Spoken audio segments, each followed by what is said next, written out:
జై Sriram. Hello, hi, నమస్తే. నేను మీ Dev. Welcome to Kaiser news. నిన్న నైట్ అనుకుంటాను, నాకొక మెసేజ్ వచ్చింది. దాంట్లో ఒక ఇన్‌స్టాగ్రామ్ నుంచి ఒక వీడియో పంపించినారు. సో, దాంట్లో ఏముందంటే, "అన్న ఇది ఒక్కసారి వినండి మీరు. దీంట్లో నాకైతే కొంచెం తప్పుగా ఉన్నాయి మాటలు. ఒకసారి మీరు ఇనండన్నా.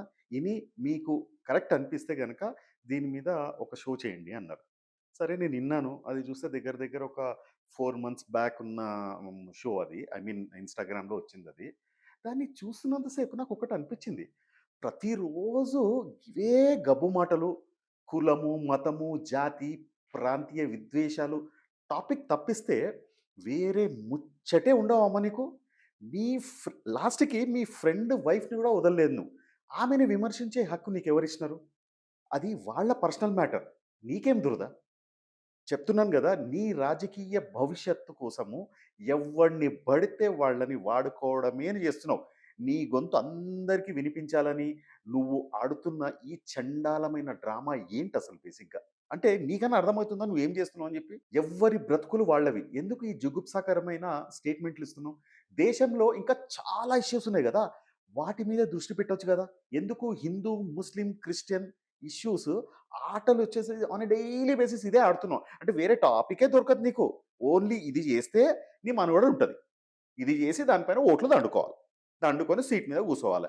మళ్ళీ కూసోవాలి. ఇప్పుడెందుకంటే మళ్ళీ ఇంకో 5, 6 నెలల్లో మళ్ళీ జీహెచ్ఎంసీ కార్పొరేటర్ ఎన్నికలొస్తున్నాయి. దాని మీద నించోవాలి. మళ్ళీ దాని తర్వాత అసెంబ్లీ ఎన్నికలలో దీన్ని బేస్ చేసుకొని మనం మళ్ళీ ఎమ్మెల్యే అయిపోవాల. గిది తప్పిస్తే అరే! నిజంగానే గదా! పబ్లిక్ ఏమన్నా జేద్దామని జెప్పేసి కొంచెమన్నా కించిత్ భావమన్నా ఉందా నీకు? నేను అడిగేది నిన్నే అడుగుతున్నా నేను స్ట్రెయిట్ అవే. యాక్చువల్‌గా నీ పేరు తీసుకుందామన్నా గాని నాకే ఎట్లనో అనిపిస్తుంది. అందుకని నీ పేరు కూడా తీస్తలేను నేను. యాక్చువల్‌గా మనము ఈవిడ ఏమన్నదో ఒక్కసారి ఇందాం మనం. ఈవిడ ఏమన్నదో ఒక్కసారి ఇందాం. దాని తర్వాత మనం టాపిక్‌లోకొద్దాం. జై శ్రీరామ్. నేను జై మౌనిక శ్రీరామ్. సుందరం. నేను అమెరికా నుంచి వచ్చిన కొత్తలో ఒక అపార్ట్మెంట్‌లో రెంట్‌కున్నాం. అదే అపార్ట్మెంట్‌లో నా ఇంజినీరింగ్ క్లాస్‌మేట్ ఒక అబ్బాయుండే. అదెందుకు నువ్వు అమెరికా నుంచి వచ్చినావని చెప్పడము, అపార్ట్మెంట్‌లో రెంట్‌కుందామని చెప్పి అది నీ పర్సనల్ గదా! మాకెందుకు? ఆదిరెడ్డి సతీష్ అని. ఆ పేరు కూడా అయితే ఆ చెప్తుంది చూడండి. అబ్బాయి వీళ్ళ ఫ్రెండ్ అంట ఆదిరెడ్డి సతీష్ అంట. వాళ్ళ వైఫ్‌ని ఇంట్రొడ్యూస్ చేసినాక ఒకరోజు నేను ఆఫ్టర్‌నూన్ వాళ్ళ ఇంటికెళ్ళిన. తీరా పోయి చూస్తే ఏం తెలిసిందంటే అది గొర్రె. వీడు గొర్రె పిల్లని ఎట్లా పెళ్లి చేసుకున్నాడు? చూసినారు గదా! ఏ టాపిక్ దొరకదు ఈమెకి. దొరికింది ఏదో ఒకటి స్టోరీ చేద్దాం. స్టోరీ చేసి పబ్లిక్‌లో వదులుదాం. వాళ్ళ దిమాకులన్నీ ఖరాబ్ చేద్దాం. గొర్రె. ఏందిది నాకు అర్థమైతలేదు. నీకెందుకు? వాళ్ళ భార్య ఎవరైతే ఏంది నీకెందుకు? నువ్వు పోయినావు వాళ్ళ ఇంటికి. పిలిచిండు మర్యాదపూర్వకంగా పిలిచిండు నిన్ను. వాళ్ళ ఇంటికి పో. కప్పు చాయ్ ఇస్తే తాగు. లేకపోతే తాగకు. వాళ్ళ భార్య ఎవరైతే నీకెందుకు? నువ్వు చేసుకున్నావా? ఆయన చేసుకుండు ఇష్టపడి. మరి దీంట్లో పడి నీకు కులం, మతము ఇవన్నీ ఎక్కడి నుంచి వచ్చాయి నీకు? ఇంకా విందాం చూడండి. అనుకున్నా. ఎట్లా అని అడిగితే తర్వాత తెలిసింది. వాళ్ళిద్దరంటే 10థ్ క్లాస్‌మేట్స్. వీడు ఇంజినీరింగ్ చేసిండు. అది డిగ్రీ కంప్లీట్ అయినాక మళ్ళీ ఇద్దరికి కనెక్షన్ వచ్చింది. మళ్ళీ సమ్ హౌ చూడండి. లవ్ మ్యారేజ్ అయింది. మళ్ళీ చూడండి. ఏమంటుంది? అది. ఇది. ఏదో చిన్నగున్న ఫ్రెండ్స్ లాగా. అది ఇది అనటం. అరే ఆమె నిన్నెవరైనా అంటే అది ఇది అని చెప్పేసి ఊరుకుంటావా నువ్వు? ఆ? అంటే నీకు ముక్కు ముఖం తెలియనోళ్ళని మీ ఫ్రెండ్ ఓకే. నీ క్లాస్‌మేట్ అంటూ ఆయనని, ఆయనని నువ్వు ఏమన్నా అనుకోవచ్చు నువ్వు. ఎందుకని వాళ్ళ వైఫ్, వాళ్ళ వైఫ్ నేను అదేంది, ఇదేంది? ఒకసారి ఒక్కసారి ఆలోచించండి. అదే వాళ్ళ పాపది ఫస్ట్ బర్త్‌డే అయినప్పుడు మేమెళ్ళినాం. ఒక సైడ్ ఏమో వీళ్ళు ఈ గొర్రెలు, మొగుడున్న ముండ్లు. మర్యాదపూర్వకంగా వాళ్ళ పాప బర్త్‌డేకని పిలిస్తే ఎట్లా మాట్లాడుతుంది ఈమె? మీరు చూడండి మళ్ళీ మళ్ళీ పెడుతున్నా. సైడ్ ఏమో మన వాళ్ళు. అదే వాళ్ళ పాపది ఫస్ట్ బర్త్‌డే అయినప్పుడు మేమెళ్ళినాం. ఒక సైడ్ ఏమో వీళ్ళు ఈ గొర్రెలు, మొగుడున్న ముండ్లు. ఇంకో సైడ్ ఏమో మన వాళ్ళు. మంచిగా బొట్టు, కాటుక, పూలు, గాజులు పెట్టుకొని ఈవెన్ వాళ్ళ అమ్మమ్మ కూడా తాతయ్య చనిపోయినాక కూడా నామం పెట్టుకొని, అంజన్న బొట్టు పెట్టుకొని అట్లుంటుండే. వీళ్ళేమో ఇటు సైడ్ మొహంలో కలుండదు. ఆ మొహానికి బొట్టుండదు. విన్నారు గదా! మీరు చూడండి. మీరే విన్నారు. ఈవిడ అమెరికా నుండి వచ్చింది అని చెప్పేసి అందరికీ తెలవాల. నేను అమెరికా నుంచి వచ్చిన అని చెప్పేసి తెలవాల. నేను కూడా చెప్తున్నా. నేను సైనిక్ గురించి వచ్చిన. సరే నెక్స్ట్. నేను అమెరికా నుండి వచ్చా అని స్టార్ట్ చేసింది. ఏం స్టార్ట్ చేసింది? నేనున్న అపార్ట్మెంట్స్‌లో నా ఫ్రెండ్ కూడా ఉన్నాడని, ఆయన వాళ్ళ ఇంటికి రమ్మని పిలిచిండని చెప్పేసి మర్యాదపూర్వకంగా క్లాస్‌మేట్ గదా! అని పిలిచిండు. ఎందుకంటే ఒకటే అపార్ట్మెంట్స్‌లో ఉంటారు గదా! అని జెప్పేసేసి ఏదో మర్యాదపూర్వకంగా అరే! పాత ఫ్రెండ్ గదా! అని పిలిచిండు. రైట్. అంతవరకు బానే ఉంది. కాకపోతే వాళ్ళ ఇంటికెళ్ళిన తర్వాత హ్మ్. నా ఫ్రెండు అని జెప్పేసేసి ఎళ్ళింది. సో, అంతవరకు మంచిగా నడిచిందా? ఓకే. తాను వాళ్ళ వైఫ్‌ని కలిసానని చెప్పింది. ఆవిడ ఒక గొర్రె నేను చెప్పదలుచుకోలేదు. హ్మ్. ఆవిడ అని అది అని చెప్పి సంబోధించింది. అది మీరు విన్నారు గదా! నీకెందుకమ్మా? నీ ఫ్రెండ్ వైఫ్ ఎవరన్నది నీకెందుకు? నీకిష్టమైతే ఉండు. లేకపోతే పోకు. ఎవరు నిన్ను అంతగానం బలపెడుతున్నారు? నీదేదో కాలు మొక్కి రమ్మని చెప్పి పిలుస్తుర్రా నిన్ను? లేదు గదా! ఆవిడ నిన్నేమన్నా వాళ్ళ వైఫ్ ఎవరైతే నువ్వు అన్నావో వాళ్ళ వైఫ్ నిన్నేమన్నా నీ మతము పేరుతో పలకరించిందా ఆమె? లేదు గదా! వచ్చినావు ఫ్రెండ్‌లాగా వచ్చినావు. నమస్తే అంటే నమస్తే. హాయ్ అంటే హాయ్ అని చెప్పేసేసి. పాపం నీ ఫ్రెండ్‌ని గూడా చెప్తున్నా గదా! పాపం నీ ఫ్రెండ్ నీ గురించి తెలీక ఎందుకంటే ఎప్పుడో ఇంజినీరింగ్ జేసిండొచ్చు. ఆ! నువ్వు ఇంతగనం చేంజ్ అయిపోయినవు అని జెప్పేసేసి డ్రాస్టిక్ చేంజ్ వచ్చిందని పాపం నీకు తెలవదు కదా మీ ఫ్రెండ్‌కి. నీ గురించి తెలవక నిన్ను ఇంటికి రమ్మని పిలిచిండు.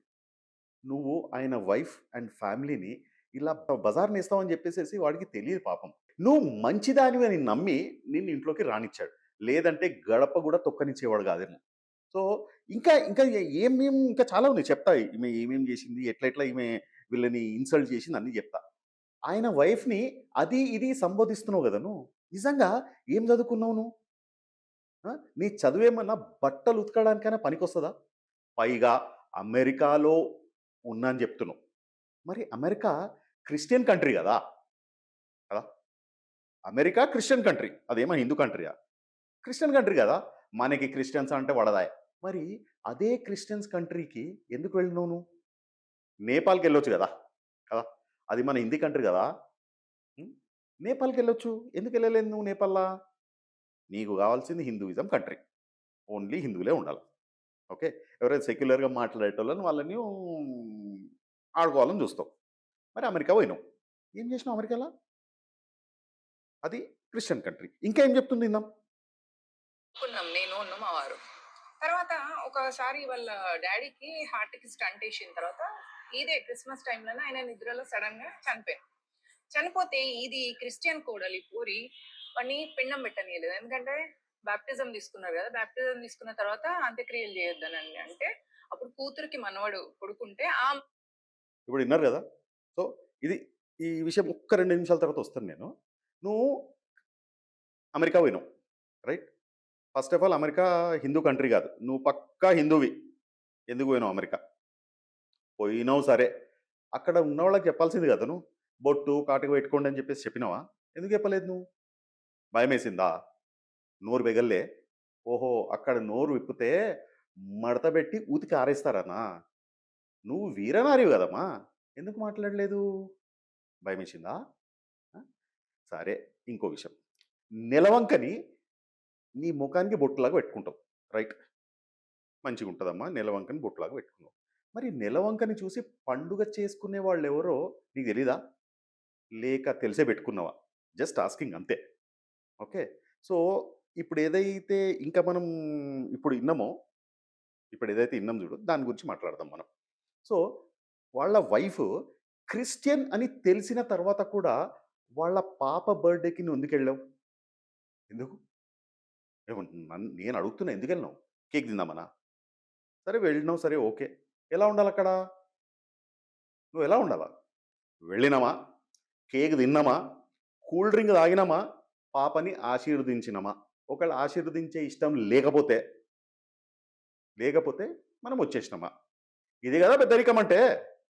మరి నువ్వేం జేసినావు? ఓకే. నీకు ఆమె క్రిస్టియన్ అని తెలిసినా ఎందుకు పోయినావు వాళ్ళ ఇంటికి?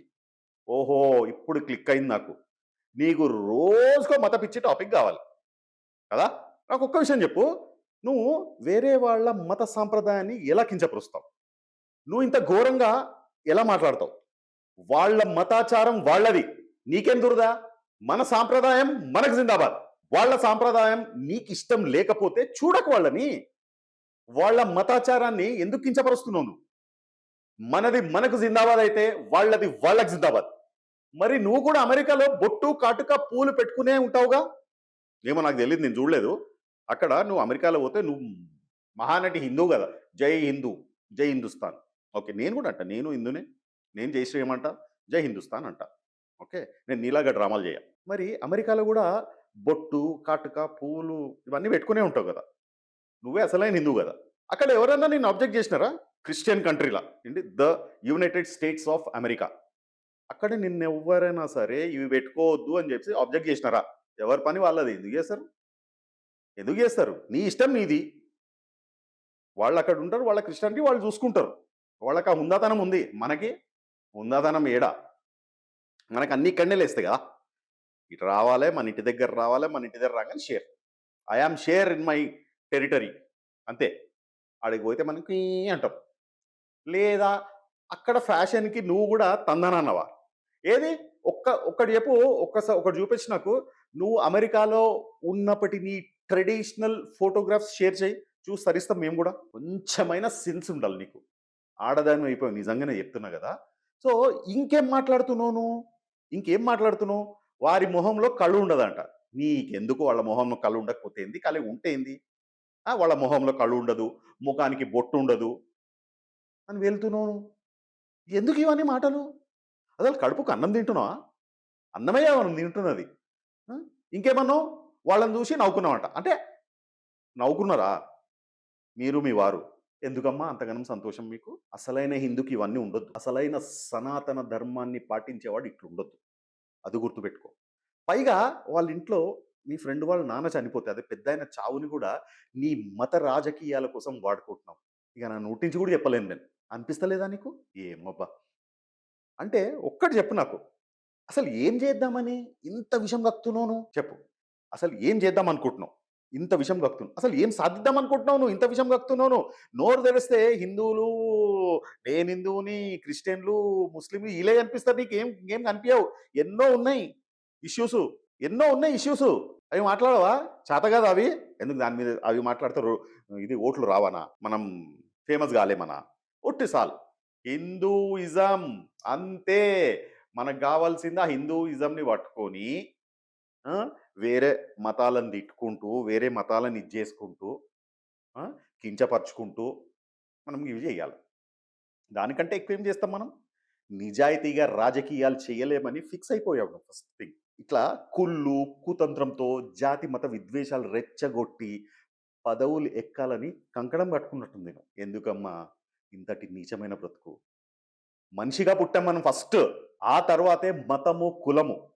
మతము, కులము పేరు తీయకుండా ఒక్క రోజంటే ఒక్క రోజు గడవదే నీకు? ఆ! చెప్తున్నా నీకు అస్సలు నడవదు. ఇంకో విషయం ఏంటంటే నీకెవరైనా చెప్పిండ్రా? క్రిస్టియన్ అమ్మాయిని పెళ్లి చేసుకుంటే తల్లి, తండ్రికి పిండం గూడా పెట్టరియ్యనని నీకెవరైనా చెప్పిర్రా? ఒక క్రిస్టియన్ అమ్మాయిని పెళ్లి చేసుకుంటే ఒక హిందూ అబ్బాయి వాళ్ళ తల్లిదండ్రికి పిండం గూడా పెట్టనియ్యరని చెప్పేసి నీకు చెప్పిర్రు. ఎవరో వచ్చేసి నీ చెవిలో ఊదిర్రు. గుయ్యి అని ఊదిర్రు. అంతేగా? లేదా ఏమైనా రాసుందా? చూపెట్టు రాసుంటే. నాకు గూడా ఎంతో మంది క్రిస్టియన్ ఫ్రెండ్స్ ఉన్నారు. నీ ఈ మాట మాట్లాడే ముందు ఇది నేను స్టేట్మెంట్ ఇచ్చే ముందు నేను వాళ్ళతో అట్‌లీస్ట్ ఒక 20 మందితోని మాట్లాడినా నేను. మా ఫ్రెండ్స్ వాళ్ళు గూడా లవ్ మ్యారేజ్ చేసుకొని క్రిస్టియన్ అమ్మాయిని చేసుకొని ఉంటున్నారు వాళ్ళు మంచిగా హాయిగా. వాళ్ళ ఇంట్లో వాళ్ళ పూజా రూమ్‌ల ఒక దిక్కు మన దేవుళ్ళుంటారు. దాని పక్కనే జీసస్‌ది క్రైస్తుది సిలువ ఉంటది. మేరీమాత విగ్రహం ఉంటది. ఇక్కడ దీపం, అక్కడ దీపం పెట్టేసి వాళ్ళ ఇంట్లోనే వాళ్ళకి దేవుళ్ళకి ఒక్కటమ్మా చెప్తున్నా చూడు. మనమీడ హిందూ, ముస్లిం దేవుళ్ళని చెప్పేసేసి హిందూ, ముస్లిం ఈ 3 రకాలని చెప్పేసి మనం ఇది చేస్తున్నాము. ఒక్కటే నాకు డౌట్ ఉంది. నువ్వే నాకు దీనికి పరిష్కరించాలా. ఇంకెవ్వరు లేదు. ఆ పరిష్కారం నువ్వే ఇయ్యాలమ్మా. నేను నీ పేరు కూడా వాడను నేను. ఇప్పటికే అర్థమైపోయి ఉంటది వ్యూవర్స్‌కి. ఇది నువ్వు చూస్తావు. నీకు కూడా అర్థమైంది. నాకు ఒక్కదానికి ఆన్సర్ చెప్పు నువ్వు. ఇక్కడ ఉన్నట్టుగానే పైన కూడా 3 ప్రపంచాలు ఉన్నాయా? అంటే హిందూకొక అంటే రాజ్యంలో హిందూకి ఒక ప్రపంచము, ముస్లింకి ఒక ప్రపంచము, క్రిస్టియన్స్‌కి ఒక ప్రపంచము. ఆ ప్రపంచాన్ని పరిపాలించేది ఒక దాంట్లో హిందూ దేవుళ్ళు, ఒక దాంట్లో ముస్లిం దేవుడు, ఒక దాంట్లో క్రిస్టియన్ దేవుడు ఈ ముగ్గురు ఉన్నారా? అంటే ఈ 3 స్వర్గాలు, 3 నరకాలు. అదే కదా నువ్వు చెప్పేది. ఆ! ఇవి ఉన్నాయా ఆడ? చూసొచ్చినావు నువ్వు. చూసొచ్చినావు. పోనీ ఎవ్వరైనా ఒక్కరు చూసొచ్చినోడిని నాకు నాకు చూపియమ్మా. నేను జీవితాంతం వాళ్ళకు పాద దాసుడుగా పడి ఉంటాను నేను. పొయ్యి చూసొచ్చినోడిని చూపి నాకు. ఆ చూసొచ్చినోడు నాకు చెప్పాల. వాడిని నేను దేవుడని నమ్ముతా. ఎవరైతే చూసొచ్చిండు చూడు. ఎందుకంటే పైన పోయి ముగ్గురు దేవుళ్ళని పలకరించేసేసి దండం పెట్టుకొని ఇది చేసుకొని వచ్చిన నేను. ఇంకో విషయం చెప్పు నాకు. నేను దీంట్లోనే కంటిన్యూయేషన్ వేరే క్వెషన్ అంటూ ఏం లేదు నీతో మాట్లాడుడు. ఈ క్వెషన్‌కే కంటిన్యూయేషన్. ఇప్పుడు మనం హిందువులం ఇట్లా అంటాం. దేవుడిని మొక్కుతాం. ముస్లిమ్స్ అల్లాని ఇట్లా వేడుకుంటారు. క్రిస్టియన్స్ శివులని ఇట్లా ఇది చేసుకుంటారు. మనము మన మత విశ్వాసము, వాళ్ళ మత విశ్వాసం ఇది చేసుకొని ఏం చేస్తారు? దేవుడిని ఏదో రకాలుగా కోరికలు కోరుకుంటారు. ఇట్లా కావాలి దేవుడా, మంచిగా కావాలి, నా ఫ్యామిలీ బాగుండాలి, నాకు ఇట్లా వస్తే బాగుంటది. నువ్వు అనుకుంటావు చూడు దేవుడిని, నాకు ఈసారి కార్పొరేటర్ సీట్ వచ్చేసేయాలా, నేను మంచి పెద్ద మెజారిటీతో గెలవాలా, దీన్ని ఇది చేసుకొని అడ్డం పెట్టుకొని అసెంబ్లీ ఎన్నికల్లో నాకు ఎమ్మెల్యే కావాలా, అది కాగానే నాకు ఎమ్మెల్యే అయిపోగానే నాకు సెంట్రల్ మినిస్టర్షిప్ కావాలని చెప్పేసి నీ కోరికలు అంటే దేవుడిని కోరుకుంటావు కదా, తప్పులేదు దాంట్లో దేవుడిని కోరుకోవడంలో. చెప్పు, నీ కోరికలు పైకి స్ట్రైట్గా ఓ లైన్ ప్రకారంగా పోయి మన దేవుళ్ళ దగ్గర కాళ్ళ దగ్గర పోతాయా? పోనీ ముస్లిమ్స్ వేడుకుంటారు, అది కూడా డైరెక్ట్గా ముస్లిమ్స్ దేవుడి దగ్గరకే పోతుంది. క్రిస్టియన్స్ డైరెక్ట్గా క్రిస్టియన్స్ దేవుడి దగ్గర పోతుంది. అంతే. అంటే దీని ప్రకారంగా, లాజిక్ ప్రకారంగా మనం చచ్చిపోతే స్వర్గానికి అయితే ఓమనుకో డెఫినెట్గా, ఏడిది నరకానికే. బట్ మన దాంట్లో నరకం సపరేట్, క్రిస్టియన్స్ దాంట్లో హెవెన్, రైట్? అట్లాగే ముస్లిమ్స్ దోజక్ అంటే నరకం. ఇట్లా డిఫరెంట్గా నరకాలు సపరేట్ ఉంటాయా? ఆడ కూడా పైన రియల్ ఎస్టేట్ నడుస్తుందా? రియల్ ఎస్టేట్ జోరు బాగున్నట్టుంది, మనం ఒకసారి పోదామా? ఏం మాట్లాడుతున్నావు అమ్మా? ఇట్లన్నా దేవుడు ఒక్కడే, ఆయన దగ్గరికే పోతాయి. ఈ మధ్యలో ఉన్న మనము అంటే మన మన పూర్వీకులు వాళ్ళు వీళ్ళు ఎవరు వచ్చిన వాళ్ళందరూ ఇట్లా ఏమంటారు, డివైడ్ అండ్ రూల్ పాలసీ చేసి ఇవన్నీ చేసారు. ఇంత కూడా అర్థం కాదా? చదువుకున్నాం, అడ్వకేసీ చేసినాం, లా కంప్లీట్ చేసినాం, యూఎస్లో పోయి చదువుకున్నాం. మాకు అంత అదృష్టం లేకపోయి తల్లి, మేము యూఎస్కి పోయి చదువుకున్నంత లేకపోయే. ఓకే, కాకపోతే మేము ఇక్కడనే సికింద్రాబాద్లోనే చదువుకున్నాం. మేము చదువుకున్న చదువుని బట్టి ఇంతంత కొంచెం ఉంది, నీ అంత మాత్రం లేదు. కాకపోతే ఒకటే అడుగుతున్నా నేను, చెప్పు, నువ్వునే చెప్పు. నేను వ్యూవర్స్ని అడుగుతున్నా, అందరిని అడుగుతున్నా, 3 స్వర్గాలు 3 నరకాలు పైన ఉంటాయా? మనం కొట్లాడుతున్నట్టే మన ముగ్గురు దేవుళ్ళు పైన కొట్లాడుతుర్రా? ఇది ఒక్క డౌట్ నాకు క్లియర్ చేయండి. ఎవరు క్లియర్ చేసినా పర్వాలేదు, ఇది ఒక్క డౌట్ క్లియర్ చేయండి నాకు, రైట్? సరే, కమింగ్ బ్యాక్ టు అవర్ అమ్మ, నేను ఈ క్వశ్చన్కి మాత్రం నువ్వు కంపల్సరీగా నాకు ఆన్సర్ ఇవ్వాలా ప్లీజ్. నా ఒక్క రిక్వెస్ట్ ఇది, ఓకే? ఇది ఒక్క రిక్వెస్ట్ మాత్రం మన్నించాలి నువ్వు. ఎంతోమంది రిక్వెస్ట్లు, వాళ్ళు రిక్వెస్ట్ పెట్టకపోయినా నువ్వు చేస్తున్నావు, ముస్లిమ్స్ మీద, క్రిస్టియన్స్ మీద, అందరి మీద చేస్తున్నావు కదా. నువ్వు హిందువులకి ఒక ఏమంటారంటే ఝాన్సీ లక్ష్మీబాయి టైప్ కదా, రైట్? నువ్వు ఇది ఒక్కటి మాత్రం నాకు ఇవ్వాలి. ఇంకోటి ఏమన్నా మనను లవ్ జిహాద్ చేస్తే మీ కొడుకులని, అంటే హిందువులో ఉన్న కొడుకులని, ఆ ముస్లిం ఫ్యామిలీని మొత్తాన్ని చంపమని ప్రేరేపిస్తున్నావు. సూపర్. నిజంగా చెప్పు, ఒకవేళ నీ అడ్డమైన మాటలు నిజమే అనుకొని, అడ్డమైన మాటలు విని నిజమే అనుకొని యంగ్స్టర్స్ ఎవరైనా నువ్వు చెప్పినట్లు చేస్తే వాళ్ళ బ్రతుకులు నాశనమైపోవా? అంత ఆలోచన లేదా నీకు? నాశనమైపోవా వాళ్ళ బ్రతుకులు? జీవితాంతం వాళ్ళ పేరెంట్స్ని ఎవరు చూస్తారు? నువ్వు చూస్తావా? గ్యారంటీ ఇస్తావా? చూస్తా అని ఏం ప్రేరేపిస్తున్నావు, ఏం మాటలు మాట్లాడుతున్నావు? ఫస్ట్ ఆఫ్ ఆల్ గవర్నమెంట్ ఇది పాత వీడియో చూసి నీ పైన కేసు పెట్టాలి. నువ్వు అడ్వకేటే కాదంటలే, నీ పైన కేసు పెట్టాలి. ఎవరిని ప్రేరేపిస్తున్నావు నువ్వు? సంపని చెప్తారా ఎవరన్నా? వాళ్ళని చంపేయని చెప్తారా? మరి గా పని ఏదో నువ్వు చేయొచ్చుగా, ఆ పని నువ్వు చేయొచ్చుగా. ప్రజా సేవకురాలు కదా నువ్వు, ప్రజల కోసమే నీ లైఫ్, ప్రజల కోసమే నీ బ్రతుకు. దేవుడు నీకు వచ్చి చెప్పే, నా బదులుగా నువ్వు ఇక్కడ ఉన్నావు, నువ్వు చెయ్యి, నేను చూస్తా పైనుంచి మొత్తం ఆశీర్వదిస్తా అని దేవుడు వచ్చి నీకు చెప్పే కదా. మరి సంపు అని అంటున్నావు కదా, నువ్వు ఆ చెయ్యి పని చేయి, ఆ సేవ చేయమ్మా. నువ్వు ఈ సేవ చేయి చాలు. నేను అందరు గుండెలు పెట్టుకుంటారు, చూద్దాం గుండెలు పెట్టుకుంటారు, ఏడు పెట్టుకుంటారు. చెయ్యి, నువ్వే చంపు, జైలుకు పో, నీ కేసు నువ్వే వాదించుకో. ఏమయ్యేడుతుంది చెప్పు? 4 నుంచి 5 సంవత్సరాలు జైలుకు పోతావు, అంతే కదా. వచ్చిన తర్వాత మళ్ళీ అదే చేయి. ఇది నేనేం చెప్తలేను బై వ్యూవర్స్ కానీ, సో కాల్డ్ ఆ లేడీకి కానీ నేనేం చెప్తలేను. ఇది నువ్వు చెప్పిందే. అంటే చంపి 4-5 సంవత్సరాలు జైలుకి పోయి మళ్ళీ బయటికి రా అని చెప్పేసి నువ్వు చెప్పిందే నేను చెప్తున్నా. వ్యూవర్స్, ఆమె చెప్పిందే నేను చెప్తున్నా. కాకపోతే ఆమె ఏం చెప్పిందో కూడా మీ ఇప్పుడు దీంట్లో నేను ఆ క్లిప్పింగ్ వేస్తా, మీరు చూడండి. లవ్ జిహాద్కి బలైన ప్రతి అమ్మాయి తల్లిదండ్రులు వాళ్ళ తోబుట్టుల్ని పొయ్యి ఆ తుర్క ఫ్యామిలీని మొత్తం లేపించేలాగా ప్రేరేపించాలి. మేముంది మా అంటే ఒక 4-5 ఏళ్ళు జైల్లో ఉంటాడు, వచ్చేస్తాడు. ఆస్తి ఎట్లాగూ మీరు లింగులు ఇటుకోమని అన్నది ఇద్దరిని, ఆస్తి ఎట్లాగూ ఉంటుంది వాడికి, బయటకు వచ్చినాక ఆస్తి ఉంటుంది. ఫస్ట్ నువ్వు చేసి ఎగ్జాంపుల్ సెట్ చెయ్యి. అవుతుందా నీతోటి? అవుతుందా? అవ్వదు కదా, అవ్వదు. మనకి అందెలు, సీట్లు, పైసా ఫుల్, అంటే గన్ మ్యాన్లు, కార్లు, గుయ్యి కార్లు పోవాలి, గన్ మ్యాన్లు ఉండాలా, ఈ హోదా కావాలి మనకి కదా. మామూలుగా మంచి పనులు చేసి పేరు తెచ్చుకునేంత ఓపిక లేదు మన దగ్గర, ఆ ఉత్సాహం కూడా లేదు. కాబట్టి ఈజీ వే ఎంచుకొని మతాల మీద పడి ఏడుస్తున్నావు. ఇది ఈజీ వే అంటే మాక్సిమం అందరు ఇదే చేస్తున్నారు, దీంట్లో కొంచెం ఎక్కువ చేస్తుంది. నువ్వు ఎక్కువ తక్కువ నువ్వు చేస్తున్నావు రైట్. ఏమో ఇంకేం చెప్పాలి నీకు, నాకేం అర్థమవుతలేదు. నువ్వేం నువ్వు నిజంగా డాక్టర్ చూపించుకోవాలి, నువ్వు సైకియాట్రిస్ట్ దగ్గర పోవాలి, నువ్వు పోయి అయ్యో ఇట్లా ఇట్లా మాట్లాడుతున్నా నేను ఏ ఏ ప్రతి నువ్వు ఏ టాపిక్ మాట్లాడు, జాతి మతము కులం, ఈ అమ్మాయి ఇవే 3 టాపిక్లు తప్పిస్తే ఏది ఉండదు నాయనా, ఏది ఉండదు. అడు చూస్తేనేమో ముస్లిమ్స్లని ఎంచుకొని తింటావు, ఇడు ఇంకోసారేమో క్రిస్టియన్స్ ఎంచుకొని తింటావు. మరి ఏమో నువ్వు 1.0నో 2.0నో నాకు అర్థమైతలే. ఇప్పుడు మరి ముందు ముందు వచ్చిన తర్వాత నువ్వు ఏకంగా 5.0 అయిపోతావేమో. సో ఒకటి చెప్తున్నా వ్యూవర్స్ మీ అందరికీ, చూసారు కదండి ఈ వీరనారి వంకర మాటలు మీరే మీరు చూడండి. వంకర మాటలు ఎట్లున్నాయంటే రోజులు మారుతున్నాయి, టెక్నాలజీ హై స్పీడ్లో దూసుకెళ్తుంది. అయినా సరే ఇలాంటి కొంతమంది మతఛాందసవాదులు, అంటే ఇలా మతఛాందసవాదులు ఎందుకు అంటున్నానంటే ఇంకా వేరే వర్డ్ లేదు.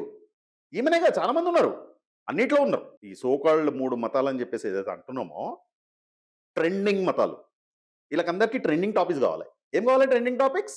ఎదుటోళ్ళ పైన పడి ఏడవాలి, ఎదుటోళ్ళ మతాల పైన పడి. ఇప్పుడు మతాలు అయిపోయాయి, ఇప్పుడు కులాల దగ్గరకు వస్తారు. కులాలు రైట్, అదే మీరు అర్థం చేసుకోండి, వాళ్ళపైన ఏడవాలి. సో అందుకనే ఇలాంటి వాళ్ళని మతఛాందసవాదులు అని అంటున్నాను. వాళ్ళు చెడిపోయింది కాకుండానే మిగతా వాళ్ళ మెదళ్ళను కూడా చిందరు వందరు చేసి చెడగొడుతున్నారు. యూత్ని కొద్దిగా యూనో తక్కువ చదువుకున్న వాళ్ళని వీళ్ళ మాటలకి ఎట్లాంటి వాళ్ళు ట్రాప్ అవుతారు తెలుసా? చిన్న చిన్న పనులు చేసుకొని పాపం ఫ్యామిలీ కోసం బతకాలనే తపన ఉన్నోళ్ళని. అదే మనం మంచిగా చదువుకున్న వాళ్ళు ఎవరు చూడు ఇట్లాంటి మాటల ఈ ట్రాప్లో ఓరు.